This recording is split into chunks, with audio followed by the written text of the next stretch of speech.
안녕하세요. 저는 30대 후반 여자입니다. 저는 임신과 출산과 함께 시댁 식구들과 연을 끊게 되었는데요. 오죽했으면 저와 남편이 시댁과의 연까지 끊게 되었는지 제 이야기 한번 들어주실래요? 저는 누나만 2명인 종갓집 귀한 아들과 결혼한 며느리였고, 그와 반면에 저는 그저 평범한 집안의 외동딸이었어요. 종갓집 맏며느리. 생각보단 괜찮았어요.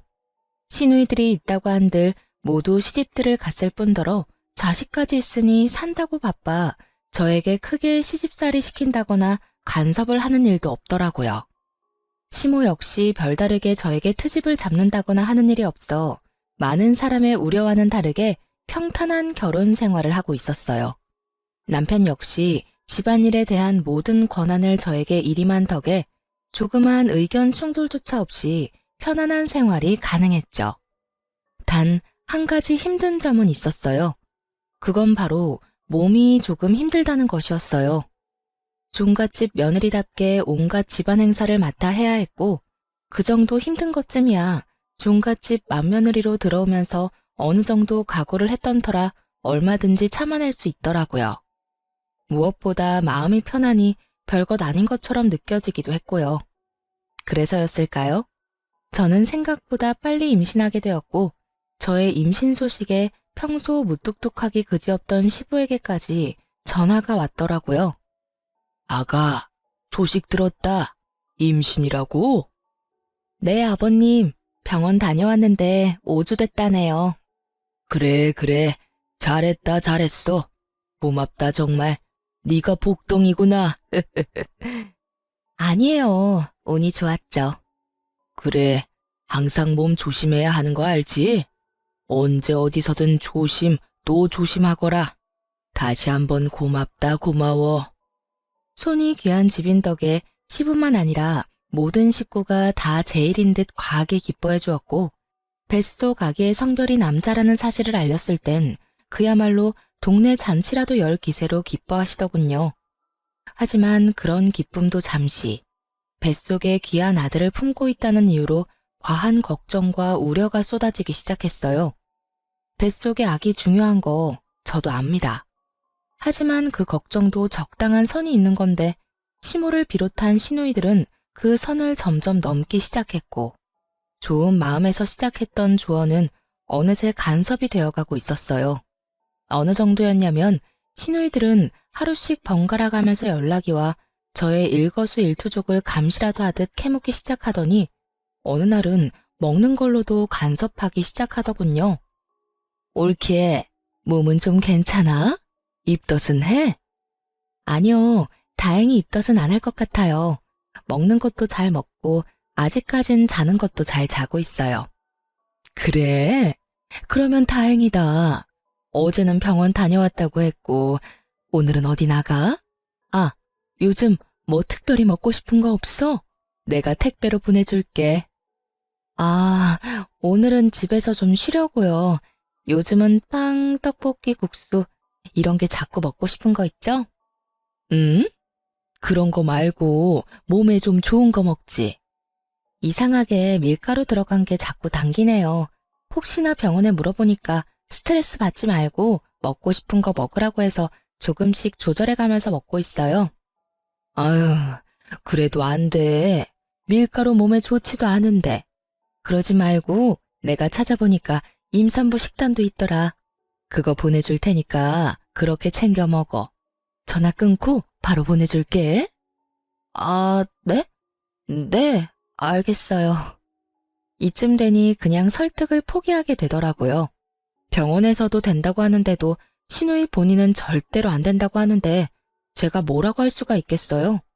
통화할 때마다 안부를 묻는다는 명목하에 하나부터 10까지 다 묻고, 이건 이래서 안 된다, 저건 저래서 안 된다고 설교와 간섭을 늘어놓는 게 시누이들의 일상이 되어가고 있었어요. 전 그런 시누이들의 행동이 기가 막히고 코가 막혔지만 뱃속에 애도 있는데 화를 내서 뭐 하나 싶어서 그냥 대답만 하고 넘겨버리는 생활이 반복되고 있었죠.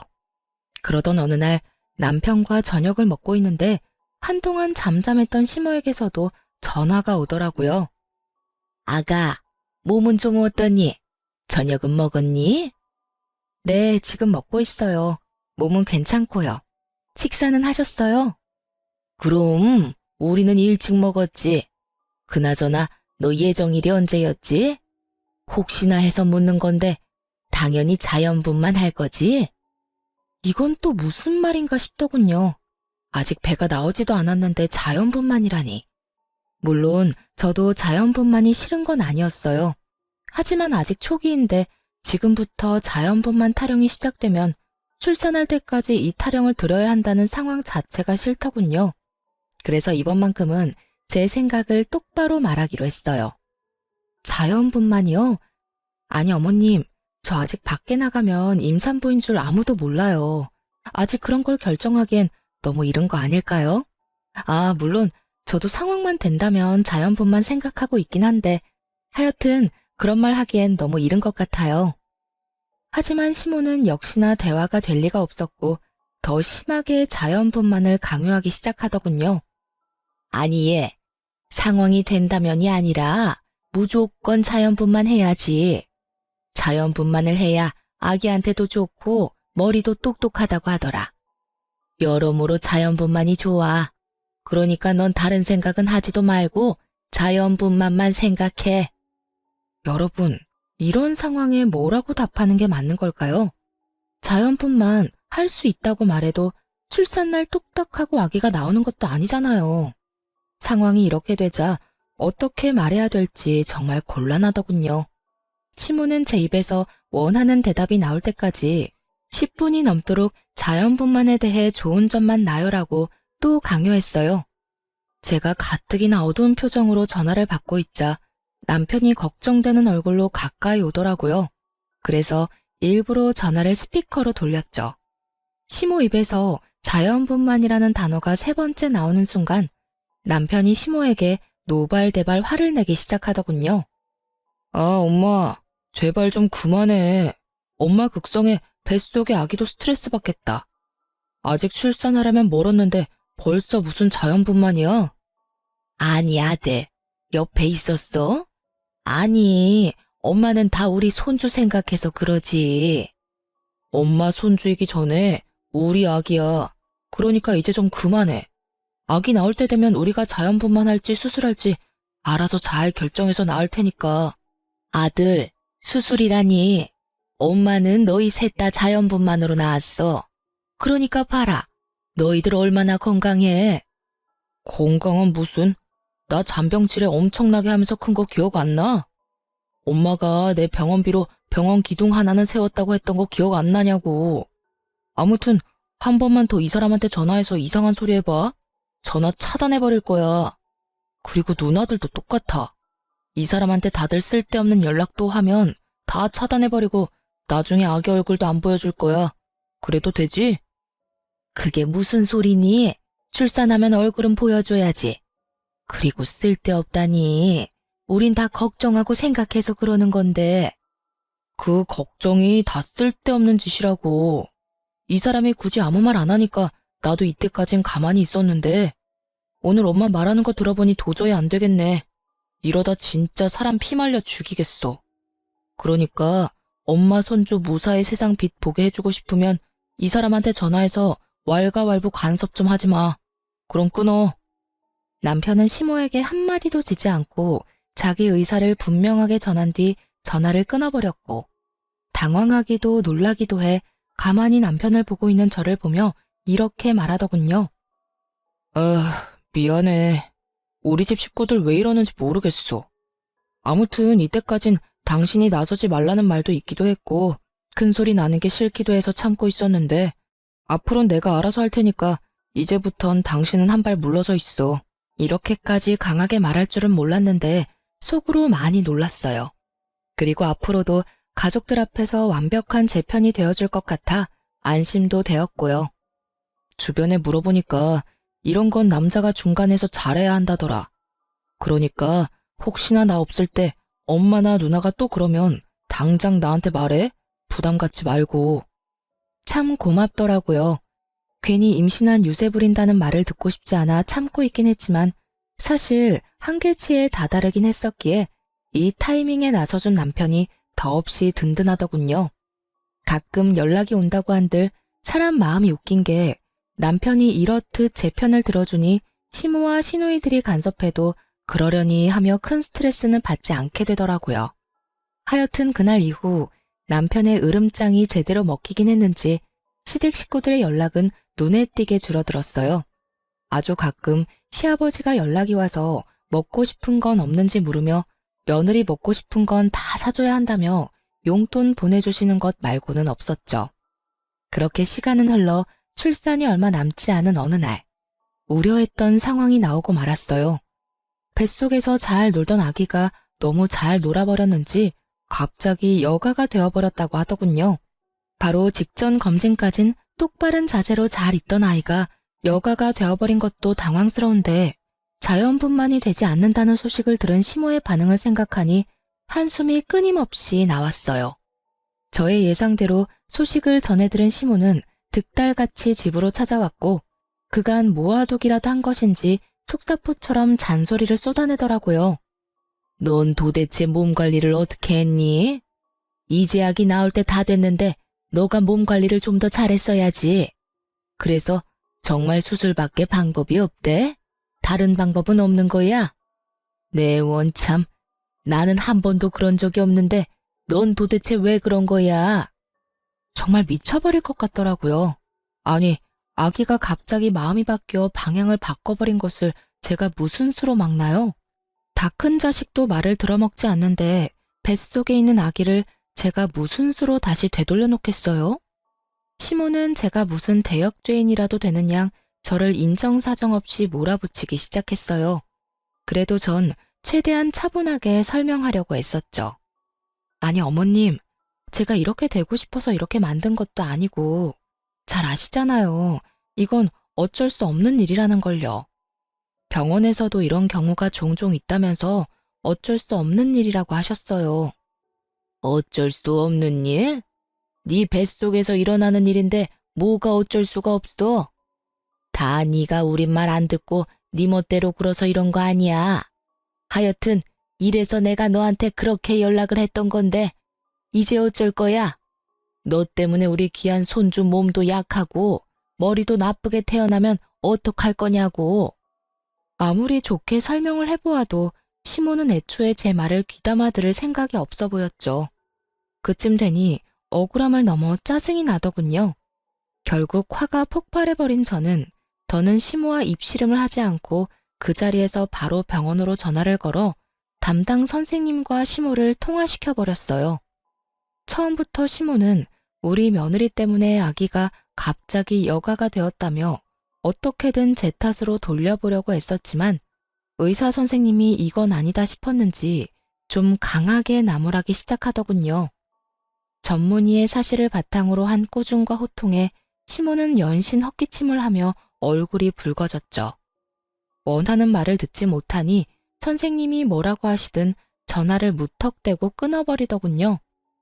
전화를 끊은 시모의 표정은 분노로 가득했고 전 그런 시모를 보며 이렇게 말했습니다.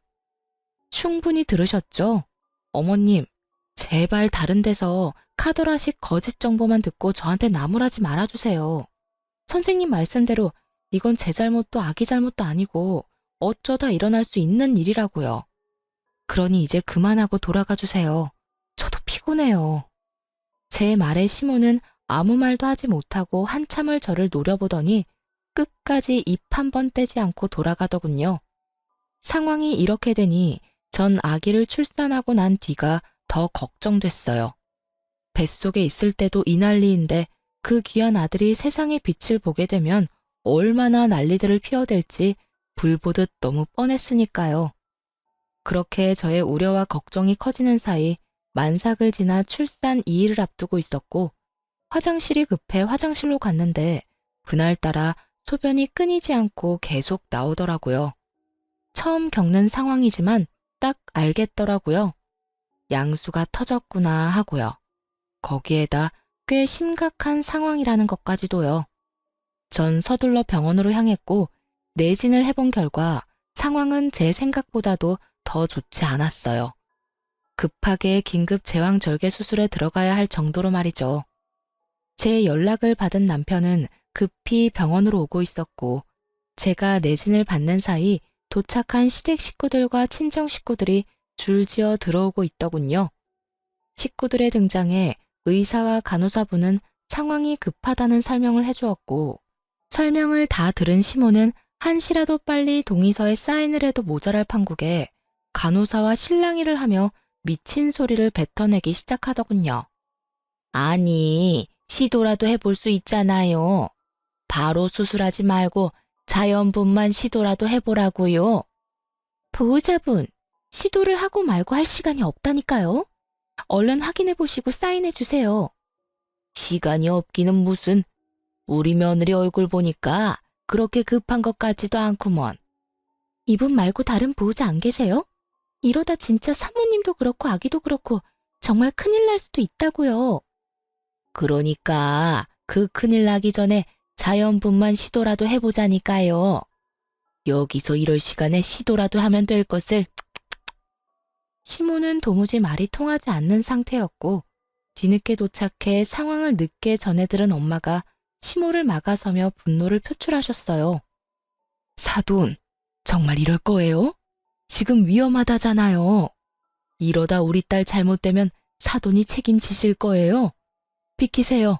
제가 사인하겠습니다. 어이구, 잘못되기는 무슨. 사람이 그렇게 쉽게 죽는 줄 알아요? 우리 때는 이런 의료기술 없어도 다 잘만 나았다고요. 정말 몸만 멀쩡하다면 미친 소리를 해대는 시모의 머리채를 모조리 다 잡아 뜯어버리고 싶은 심정이었습니다. 친정엄마도 같은 심정인지 얼른 수술실로 들어가자며 동의서에 사인하려는 걸 시모가 온몸으로 막아서는 아주 어이없는 상황이 펼쳐졌죠. 모든 상황을 지켜보던 의사 선생님도 큰 소리를 내며 얼른 사인하라고 닥달하기 시작했어요.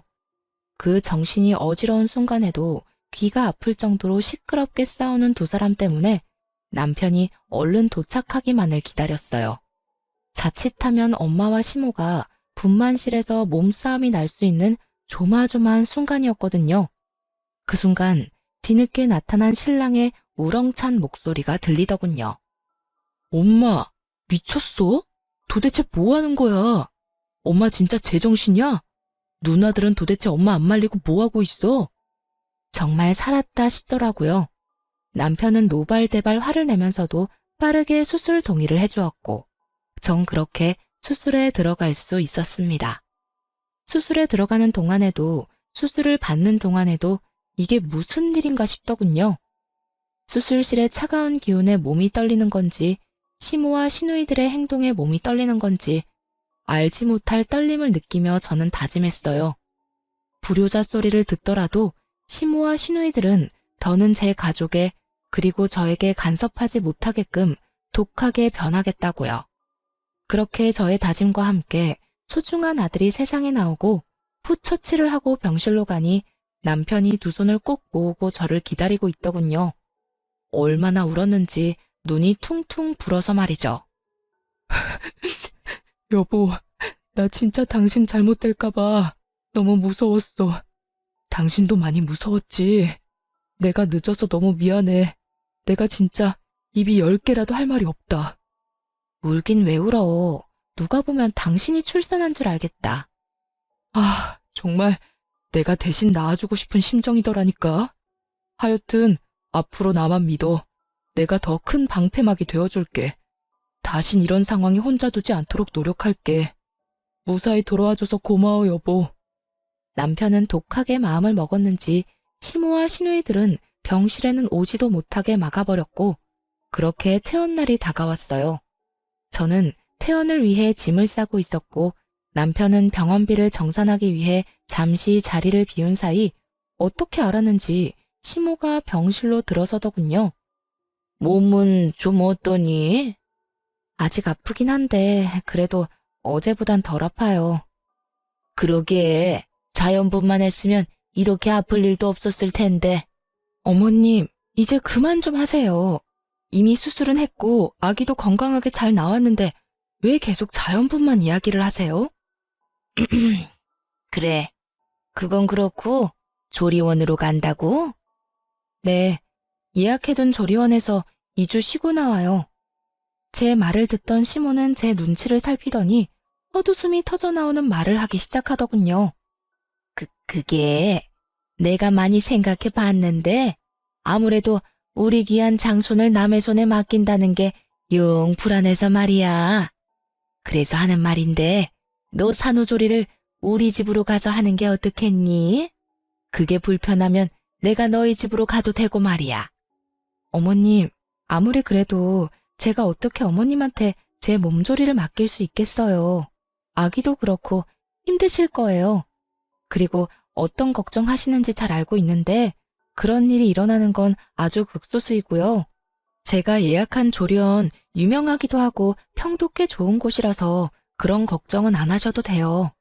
아무래도 전문가한테 맡기는 게 저도 편하기도 해서 그냥 조리원으로 갈게요. 어머 얘, 그런 걸로 치면 나도 전문가야. 내가 네 남편을 비롯해 애 셋을 키웠어. 그러니까 그냥 우리 집으로 가자. 내가 정말 불안해서 그래. 시모의 아집은 제 상상보다 더 대단하더군요. 조리원에서 일어난 말도 안 되는 사건 사고를 누구한테 들었는지 도저히 불안해서 못 맡기겠다며 혹시라도 모를 사고가 일어나기 전에 미연에 방지하는 게 훨씬 낫다는 말까지 하더군요. 제가 아무리 좋은 말로 설득도 해보고 때론 싫은 티를 내며 거부도 해봤지만 시모는 의지를 굳힐 생각이 전혀 없어 보였고요.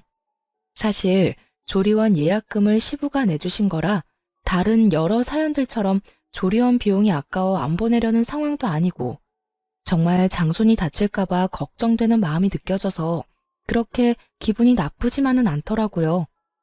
그렇게 저와 실랑이를 벌이는 사이 남편과 아빠가 병실로 들어왔고 남편이 시모의 앞을 막아서려는 찰나 전 그런 남편을 제지했어요. 이번에도 남편을 등에 업고 이 상황을 모면하면 당장은 편하겠지만 계속해서 그렇게 피해봤자 소용없다는 생각이 들었어요. 그래서 전 좀 더 독하게 나가기로 했죠. 이제 저도 지켜야 할 자식이 있는 엄마였으니까요. 그래요, 어머님. 제가 갈게요. 그 대신 저 정말 아무것도 안 하고 오로지 몸조리에만 신경 쓸 거예요. 삼시세끼 다 챙겨주시고요. 당연히 뒷정리는 물론이고 하루에 한 번씩 제가 있는 방 청소도 해주세요. 그리고 저는 수유하는 시간 말고는 아기 돌보지 않을 거예요. 밤에도 물론 수유할 때만 아기 돌볼 거고요. 그러니까 나머지 시간엔 어머님이 아기 다 돌봐주셔야 해요. 그리고 만약 지내는 동안 조금이라도 제가 불편하다거나 저한테 조금의 일이라도 시키시면 당장 짐 싸서 조리원으로 들어갈 거예요. 그래도 제가 어머님 댁에 가서 조리하길 바라세요? 이거 다 해주실 수 있어요? 시모는 잠시 멈칫하는 듯 했지만 이내에 다 할 수 있다며 호언장담을 하는데 결국 시모의 뜻대로 시댁에서 몸조리를 시작하고 말았어요. 시댁에 도착해 제가 머물 방에 가보니 참 뭘 믿고 집에서 산후조리를 해준다고 했는지 알 수가 없더군요. 여기저기 굴러다니는 머리카락에 먼지, 굳이 코를 대지 않아도 묵은 냄새가 강하게 나는 꼬질꼬질한 이불. 딱 보아도 신생아와 산모를 맞이할 수 없는 방에 아기와 들어가 있으라고 하는데 참 기가 막혔어요. 그래서 전 주저하지 않고 시모에게 직접 청소해달라고 했죠. 어머님, 방 청소 좀 해주세요. 먼지도 너무 많고 머리카락도 굴러다니고 이불은 새로 세탁하신 건 맞죠? 냄새가 나는데? 그러지 말고 이불도 새로 빨아주세요. 제 말에 시모는 아주 뻔뻔하게 거짓말을 늘어놓더라고요.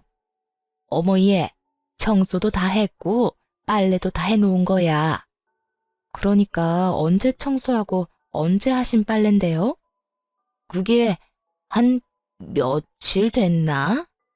며칠은 개뿔이라는 말이 정말 목구멍 끝까지 올라오는데 얼마나 말을 삼키고 또 삼켰나 몰라요. 시모는 찔리는 듯 저의 눈치를 살피고 있었고 저는 한 차례 말을 삼킨 후 시모에게 이렇게 말했어요. 어머님, 제가 이래서 조리원에 가려고 했던 거예요. 요즘 조리원에 들어가면요. 하루에 한 번씩 청소 꼭 해주세요. 이거랑은 비교도 되지 않을 만큼 깨끗한 환경에서 지낼 수 있도록 해준다고요. 제가 그 정도로 깨끗한 거 바라는 거 아니잖아요. 최소한 바닥에 머리카락이랑 먼지는 없어야 하는 거 아닐까요? 최소한 이불에서 향기는 안 나더라도 캐캐 묵은 쉰 냄새는 안 나야죠. 그냥 다시 좀 빨고 청소 좀 해주세요. 정 힘드시면 지금이라도 조리원으로 가고요. 아니다. 금방 해줄 테니 안방에 가서 기다려라. 급하게 하지 마시고 천천히 하셔도 되니 꼼꼼하게 해주세요. 스팀 청소기도 있으시잖아요. 저 올 때마다 매번 시키시던 거요. 다 하시고 그걸로 한번 싹 밀어주세요. 저 혼자만 지내면 상관없는데 아무래도 신생아가 있으니 청결이 제일 중요해서요. 그래, 알겠다. 전 최대한 뻔뻔하고 담담하게 요구하려고 애썼고 시모는 표정이 좋지 않긴 했지만 철석같이 약속한 것이 있어서 그런지 저의 요구대로 다 들어주더군요. 시모가 좋든 싫든 어른에게 이것저것 요구해야만 하는 상황이 마음이 편하지 않았더군요. 때로는 내가 너무 심한가 하는 생각이 들기도 했고 그때마다 고개를 세차게 흔들며 마음을 다잡곤 했어요. 여기서 제가 물러서게 된다면 아마 모르긴 몰라도 육아를 하며 또 휘둘리게 될 것이고 전 죽었으면 죽었지 그따위 말도 안 되는 간섭을 육아하면서 받을 생각은 전혀 없었으니까요. 그렇게 시모는 점점 힘든 티를 내기 시작했지만 어떻게 하겠어요?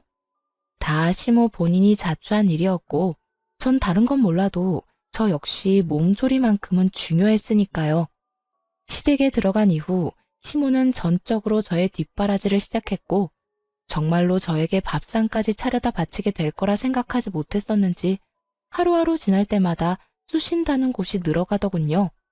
그러나 말거나 전 수유지옥과 트림지옥에 정신을 차릴 새가 없었어요. 새벽에 잠도 못 자고 아이를 돌보다 보니 아기가 잘 때는 저도 같이 지쳐 쓰러져 자고 있을 때가 많았어요. 그래서 시모가 모든 집안일을 혼자서 할 수밖에 없었죠. 그걸 보던 시부는 말년에 고생한다며 그러게 예정대로 조리원 가면 되는데 여편네가 이상한 고집을 피운다며 저 대신 혀를 끌끌 차셨죠. 아이만 3명을 키웠다며 큰소리 떵떵 치던 시모도 이 정도로 힘든 줄은 몰랐는지 날이 갈수록 말수도 줄어들고 얼굴살도 빠지셨더라고요. 다들 아시다시피 먹고 싸고 울기를 반복하는 신생아의 굴레 속에 온 가족이 잠도 못 자고 아기한테 시달리게 되는 건 매일 있는 상황이었죠. 그렇게 일주일도 채 되지 않은 날 시모는 폭발을 하고야 말았습니다. 그날도 역시 배불리 모유를 먹은 아기는 오줌을 쌌는지 서럽게 울기 시작했어요. 아기가 목청껏 울기 시작하니 시모는 짜증 가득한 얼굴로 방문을 세게 열더니 아기를 향해 고함을 질러버리더라고요. 아, 정말 그만 좀 울어라. 너 때문에 내가 정말 미쳐버릴 것만 같아. 어떻게 하루 종일 우니? 하루 종일 울어? 그렇게 귀하고 귀에 조리원에조차 맡기지 못하겠다고 똥꼬지 부려 데리고 올 땐 언제고 목도 제대로 가누지 못하는 생후 일주일도 안 된 아기한테 화를 내는 모습을 보고 있자니 정말 기가 다 막히더군요. 시모는 그야말로 정신을 놓은 듯 보였고 그런 시모에게 쏘아붙이듯 말했어요. 어머님, 먹고 자고 우는 게 일인 아기한테 울지 말라고 화를 내면 어떻게 해요? 얘는 제 할 일을 하는 것뿐이라고요. 예, 아무리 그래도 해도 너무하지 않니? 밤에는 직접 애 보느라 잠도 못 자. 낮에는 빽빽 울어대는 소리에 잠도 못 자. 도대체 난 언제 자란 말이니? 귀한 손주도 하루 이틀이지. 나도 사람인데. 이렇게까지 울어대니 나도 당연히 짜증이 나지. 그러게 제가 이럴 줄 알고 조리원으로 간다고 했었잖아요. 그렇게 고집 부려서 데리고 오더니 고작 일주일도 못 버티고 이렇게 화내려고 큰 소리 치셨어요. 그리고 소리 좀 그만 지르세요. 애 놀라면 밤에 더 심하게 우는 거 모르세요? 제 말을 다 알아듣는 듯 아기는 타이밍 맞춰 더 큰 소리로 울기 시작했고 시모의 표정이 실시간으로 썩어가고 있더군요. 저는 불만스러운 눈빛으로 우는 아기를 달래기 시작했죠. 그랬더니 시모가 기어들어가는 목소리로 이렇게 말하더군요. 아가, 너 지금이라도 조리원에 들어가면 안 되니? 네? 그게 무슨 말이세요? 이제 와서 조리원을 어떻게 가요? 전 일부러 더 난색을 보이며 시모의 말을 받아쳤고 시모는 도저히 안 되겠다 싶었는지 아예 애원을 하기 시작하더군요. 나 정말 이러다 죽을 것 같아서 그래. 내가 나이가 몇 살인데 끼니 때마다 며느리 밥 시중 드는 것도 모자라 낮이고 밤이고 손주 시중 드느라 잠도 못 자. 그것뿐이니? 네 시아버지 눈치 보여서 그것도 그거대로 아주 힘들어 못 살겠어. 그러니까 제발 이제라도 조리원으로 가라. 응? 참 뻔뻔하다 싶더군요. 그러게 진작 제 말대로 했으면 서로 이렇게까지 얼굴 붉힐 일은 없었을 텐데 왜 고집을 부려서 이런 상황까지 만드는 것인지 이해도 되지 않았고요. 제가 여러 가지 생각들로 할 말을 잃고 시모의 얼굴만 뚫어지게 보고 있으니 주저리 아무 말 대잔치를 하기 시작하더군요. 네 말대로 전문가들도 있고 네가 먹는 밥도 거기에서 더 잘 챙겨줄 거다. 너도 시어머니한테 이거 해달라 저거 해달라 말하기 눈치 보일 거 아니냐. 아니요, 전 괜찮아요. 어머님이 아기를 이렇게 잘 맡아주시니 혹시 모를 사고가 안 일어나서 더 안심되던걸요. 애초에 어머님이 다 해준다고 해서 여기로 온 거라 눈치는 안 보여요. 아무튼 전 여기 좋아요, 어머님. 사실 불편한 것이 맞았지만 다신 시모가 말도 안 되는 아집을 부리지 못하게 더 시모를 몰아세웠어요. 제가 그렇게 해맑은 얼굴로 말하자 시모의 얼굴은 그야말로 흑빛이 되어가고 있었죠. 거의 울기 직전의 표정으로 마지막 술을 꺼내 보이더군요. 저기, 지금이라도 조리원에 가면 비용은 내가 주마. 얼마가 들든 군소리 하지 않고 다 주마. 아니 이참에 그냥 편하게 한 달 정도 가 있는 게 어떻겠니? 그러니 제발 시험이 살린다 생각하고 조리원으로 좀 가주려무나 이렇게 부탁하마. 이렇게까지 하는데 더는 시댁에 머물 이유가 없더라고요. 그래서 전 짐을 싸 집으로 돌아왔고 집에서 미리 알아봐 두었던 도우미분을 불러 시모가 준 돈으로 본격적인 조리를 시작했습니다. 한 달 동안은 그야말로 천국 같은 시간이었어요. 한 달 뒤 본격적인 독박 육아가 시작되자 그야말로 지옥이 펼쳐지더군요. 물론 남편도 많이 도와주긴 했지만 남편이 출근하고 나면 오롯이 혼자 육아를 감당해야 하니 집도 더러워지고 성격도 많이 예민해져 갔어요.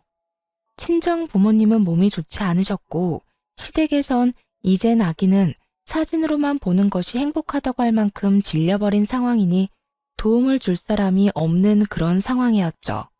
상황이 그렇게 되자 처음에 마사지를 받을 땐 완모를 하고도 남을 거라고 했던 모유가 점점 마르기 시작하더니 아이에게 줄 수 없을 정도로 막히기 시작했어요.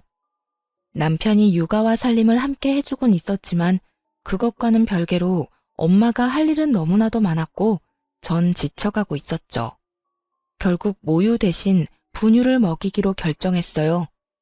분유를 먹이기 시작하니 젖병을 씻긴 해야 하지만 남편도 아기 밥을 먹일 수 있으니 그만큼 저에게도 여유라는 게 생기더라고요. 거기에다 무지 수유하느라 선잠을 자야 할 일도 사라졌고요. 하지만 좀 살만해졌다고 생각했는데 조용하던 신우가 갑자기 날뛰더라고요. 그때는 남편이 아이 분유를 먹이던 중이어서 제가 전화를 대신 받게 되었어요. 여보세요? 형님, 저예요. 잘 지내시죠? 그럼 올케는 잘 지내? 조리는 잘하고 있어? 아기 때문에 힘들지? 뭐 그렇죠. 이제는 좀 괜찮아지고 있어요. 그래? 그러면 다행이고. 그나저나 병훈이는 뭐해? 아기 보고 있어? 네, 아기가 배고프다고 울어서 남편이 분유 먹이고 있어요. 뭐? 올케, 설마 모유 수유 안 해? 언제부터? 원래는 모유 먹였었잖아. 말이 끝나기가 무섭게 신우이는 짜증이 섞인 목소리로 저를 혼내기 시작했어요. 다른 사람도 아닌 아기 엄마인 저에게 따지듯이 물어오더라고요. 역시나 제가 딱 생각했던 반응이었어요. 듣기론 시누이들도 완모까진 하지 못하고 분유를 먹였다고 들었고, 심지어 둘째 시누이는 제왕절개를 했다고 하더군요. 근데도 저한테 그 난리를 부리는 것을 보며 또 이 난리를 부리겠구나 했죠. 숨기려면 얼마든지 숨길 수 있었겠지만 언제까지고 숨길 수도 없는 노릇이었고, 어차피 한 번은 부딪혀야 할 일이라 생각해서 말했더니 역시나 예상했던 반응이 나오더라고요. 속으로 사람 참 쉽게 안 바뀐다 생각했네요. 그게 제가 몸이 너무 안 좋아져서요. 그동안 도와줄 사람도 없고 남편도 바빠서 이리저리 무리를 좀 했더니 모유가 안 나오더라고요. 양은 적고 아기는 더 달라고 울고 해서 하는 수 없이 분유 먹이기로 했어요. 완모 가능하다고 해서 저도 완모까지 할 생각이었는데 나오질 않으니 어쩌겠어요? 아쉬워도 하는 수 없죠. 전 있는 그대로 제가 처한 상황을 보태지도 빼지도 않고 설명해 주었고, 시누이는 저에게 괜찮냐는 말 한마디 없이 큰 소리를 내기 시작했어요. 그러게 아기 엄마가 몸 관리를 잘했어야지. 또 밀가루나 먹어댔겠지. 아유, 올케는 도대체 제대로 하는 게 뭐야? 정말 뭐 하나 마음에 드는 게 없어. 정말 어이가 없어 기가 다 막히더군요. 저요, 임신했을 때나 밀가루 즐겨 먹었지 평소에는 잘 먹지도 않아요. 거기에다 어린아기 독박 육아해보신 분들은 아시겠지만 혼자 아기 보면서 끼니 챙기는 게 어디 쉬운 일인가요? 대충 퍼먹고 쪽잠이라도 자면 다행 아닌가요? 시누이가 애도 없는 것도 아니고 뻔히 사정을 다 알면서 그렇게까지 몰아붙이니 더는 참을 수가 없더군요. 아니 형님, 그렇게 말하면 제가 섭섭하죠. 같은 여자로서, 아니, 같은 사람으로서 몸이 안 좋아서 모유까지 안 나온다고 하면 예의상 몸은 괜찮냐고 한마디쯤은 물어봐야 하는 거 아닌가요? 아니, 난 그게 순간적으로 흥분해서. 그래서 몸은 괜찮아? 아니요, 안 괜찮아요. 끼니도 제대로 못 먹고 잠도 제대로 못 자고 그렇다고 해서 누가 도와주는 사람 한 명 없고 그래서 모유가 안 나와서 저도 참 안타깝게 생각하고 있으니 형님은 더는 나무라지 말아주세요.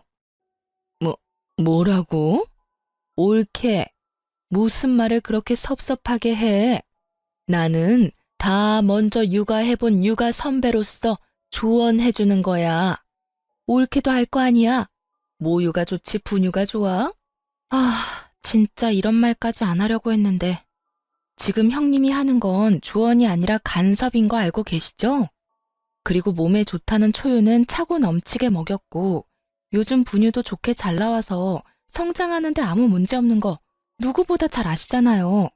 형님도 완모 못하셨으니까요.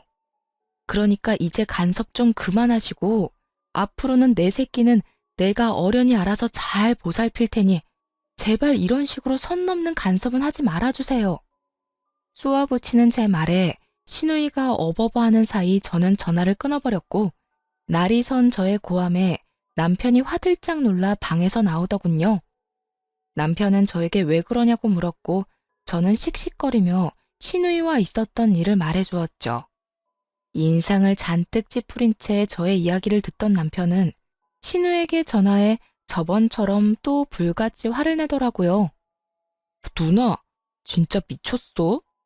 누나가 뭔데 이 사람한테 몸 관리를 제대로 하란 말아야. 누나가 이 사람 약이라도 한번 사준 적 있어? 아니면 몸에 좋다는 영양제라도 챙겨준 적 있어? 내가 분명히 말했지. 이 사람한테 그딴 말 하지 말라고. 말이야 바른 말이라고. 누나가 무슨 권한으로 내 새끼한테 감나라 배나라야. 우리가 부모인데 우리가 어련히 알아서 하지. 그러니까 앞으로 이 사람한테 전화도 하지 마. 나한테도 한동안 연락도 하지 마. 알겠어? 이 정도 했으면 이젠 그만하겠지 생각했거든요. 그런데 신우는 참 포기를 모르는 여자더라고요. 며칠 동안 무서울 정도로 조용하던 시누이는 시부와 함께 시모, 둘째 시누이까지 대동한 채 집으로 왔더라고요. 이런 말하면 어떻게들 생각하실지 모르겠지만 전 오늘이 결전의 날이구나 싶었어요. 그 지긋지긋한 간섭의 고리를 완전히 끊어버릴 날이요. 이러한 제 생각을 알 리 없는 시모와 시누이들은 아기를 보며 행복한 시간을 보내는 시부와는 달리 아기는 뒷전이고 눈을 반짝이며 온 집으로 누비고 다니더군요. 뭐 하나 트집을 잡아볼까 하는 의도가 다분해 보였거든요. 세 사람은 집안을 둘러보며 되지도 않는 핀잔을 잡아대려고 애썼지만 제가 듣는 둥 마는 둥 대꾸도 제대로 하지 않으니 결국 모유 이야기로 바로 본심을 드러내기 시작했어요. 단유했다던데 그게 사실이냐? 다시 마음을 돌릴 생각은 없느냐? 분유보단 모유다. 여러 가지 말로 저를 설득하던 시모는 제가 마음을 돌려먹을 생각이 보이지 않자 남편을 몰아세우기 시작하더군요. 넌 이런 중요한 이야기를 왜 이 엄마한테 말도 안 한 거야? 하긴 제가 마음대로 다 휘두르는 대로 넌 입도 못 대고 있었겠지. 넌 지금부터 그렇게 네 마누라 치맛자락에 휘둘려서 나중에 우리 손주한테 정말 큰일이 생겼을 때 네 의견이라도 낼 수 있겠니? 이 엄만 참 걱정이 많다. 시모는 졸지에 남편을 마누라 치맛자락에 빠져 허우적거리는 남자로 만들어버리더니 저에 대한 적대감을 숨김없이 드러내더군요. 한참을 저에 대한 불만을 쏟아내던 시모의 입에선 결국 아직 한참이나 남은 제 아들의 교육에 대해서도 간섭하기 시작했어요. 정말 내가 이럴 줄 알았다. 자연분만도 못하더니 완모도 못한다는 게 말이나 돼? 우리 귀한 장손한테 도대체 네가 무슨 짓을 하는 줄이나 알아? 에휴, 이미 단유했다니까 그건 접어두고 앞으로가 중요한 거 알지? 네? 앞으로라니요? 뭐가 또 남았나요? 교육이 남아있지 않니? 넌 정말 엄마라는 애가 이렇게 생각이 짧니? 내가 이래서 마음을 놓을 수가 없다니까. 그래서 하는 말인데 앞으로 우리 장손이 뭘 배우고 어떻게 키워야 할지 나하고 네 시누이들이 도울 테니 부담스럽게 생각하지 말고 도움 받으려무나. 시모의 헛소리에 시누이들은 너나 할 것 없이 맞장구를 치며 그 말도 안 되는 말을 찬양에 가까운 동의를 하고 있었고 전 그런 세 사람을 번갈아 보며 따져 물었어요. 도움이요?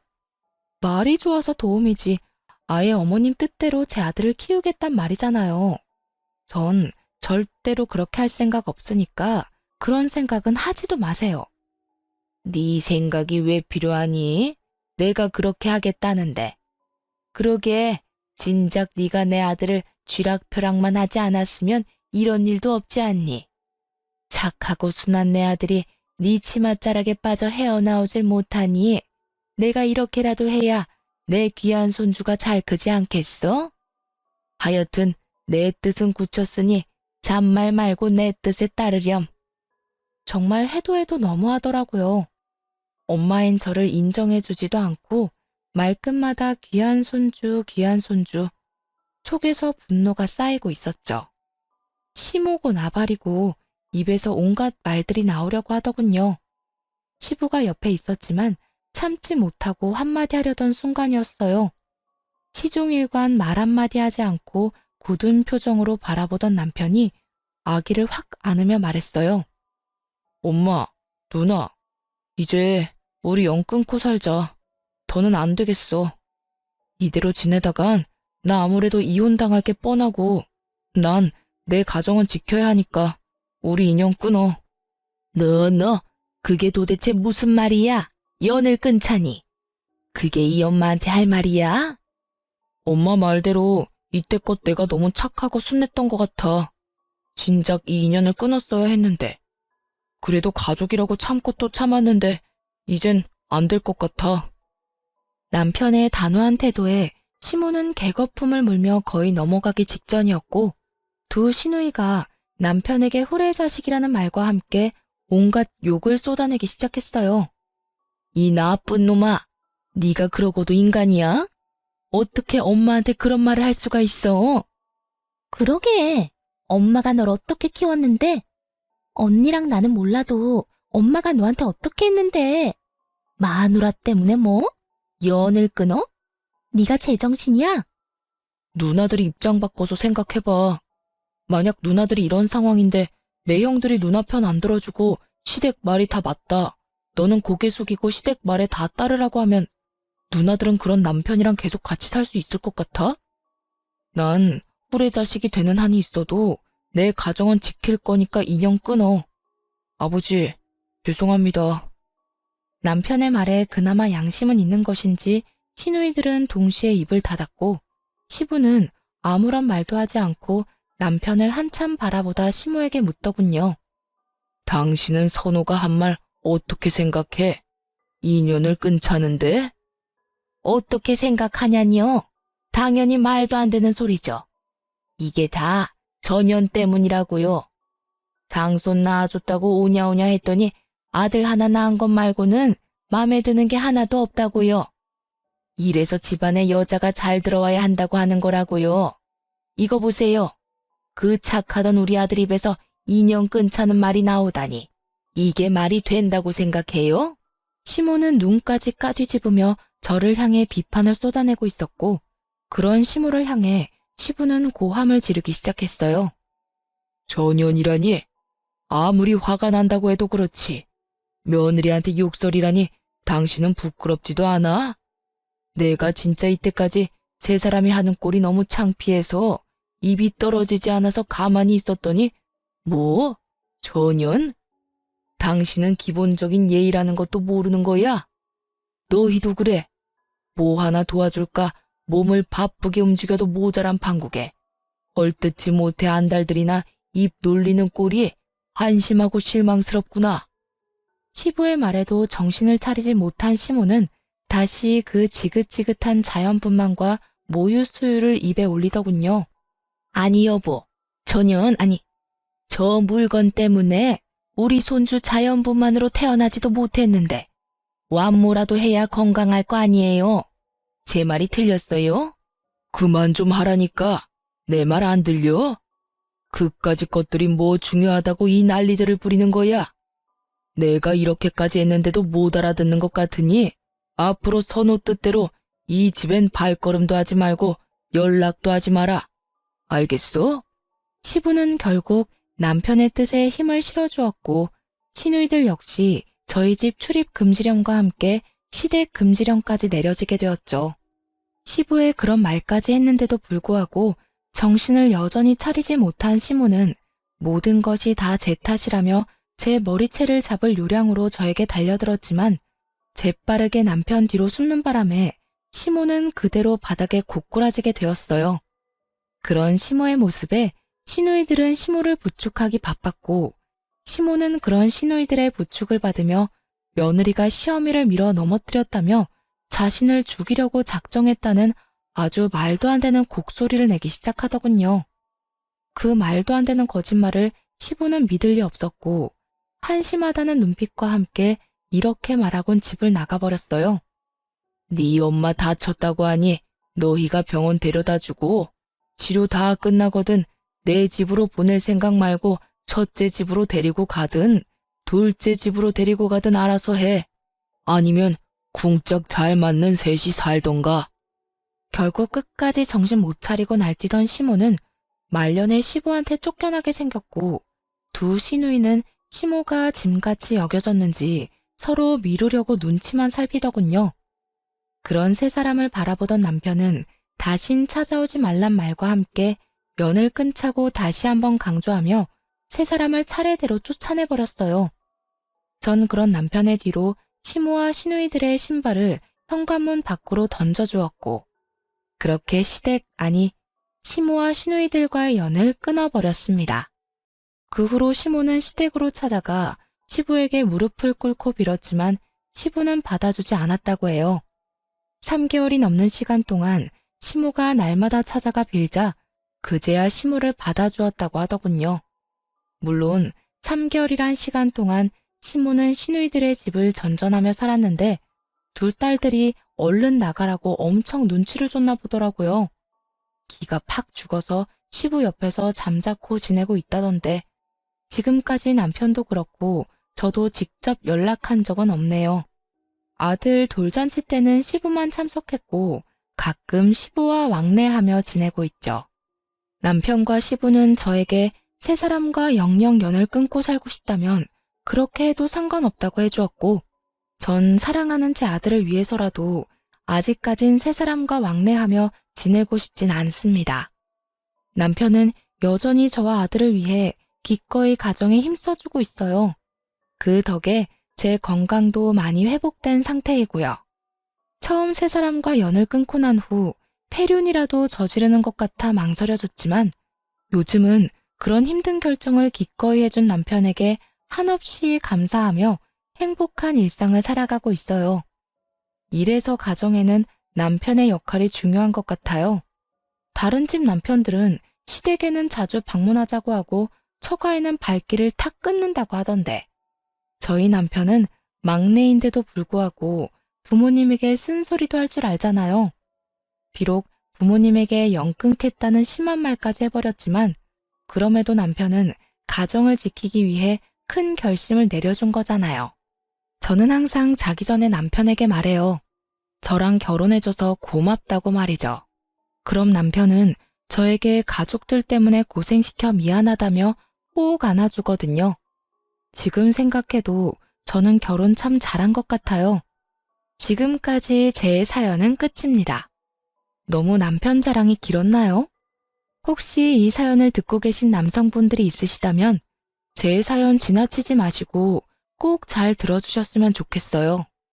결혼은 두 사람이 사랑해서 하는 거잖아요.